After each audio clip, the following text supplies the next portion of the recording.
Bhojpuri film cinema के power star Pawan Singh का धमाकेदार new year party video song Chhapra से आवता डांसर। यह सॉन्ग आते ही वायरल हो गया है। इस गाने ने रिकॉर्ड ब्रेक करते हुए मात्र 3 घंटे में ही 1 मिलियन व्यूज यूट्यूब पर क्रॉस कर चुका है, यानी कि पवन सिंह ने बहुत बड़ा रिकॉर्ड बना दिया है। Music company world wide records Bhojpuri के ऑफिशियल यूट्यूब चैनल पर रिलीज हुआ यह गीत 31 दिसंबर के स्पेशल पार्टी सॉन्ग है। वर्ल्ड वाइड रिकॉर्ड्स प्रस्तुत इस गाने छपरा से आवता डांसर में पवन सिंह का लुक बड़ा ही डिफरेंट है।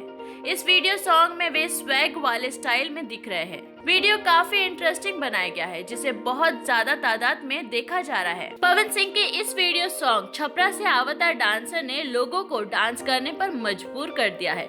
वास्तव में पवन सिंह ने इस गाने में डांस को एक अलग लेवल पर पहुंचा दिया है।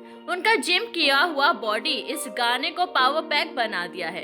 वैसे भी 2020 साल का आखिरी दिन है और नया साल 2021 शुरू हो रहा है, तो ऐसे माहौल में पवन सिंह का यह गाना पार्टी मनाने और नाचने नचाने का बेहतरीन बहाना है। तो मनाइए नए वर्ष का जश्न, 2021 का कीजिए स्वागत और पवन सिंह के फुल टू धमाल छपरा से आवता डांसर गाने पर खूब डांस मस्ती करते रहिए और मनाइए हैप्पी न्यू ईयर।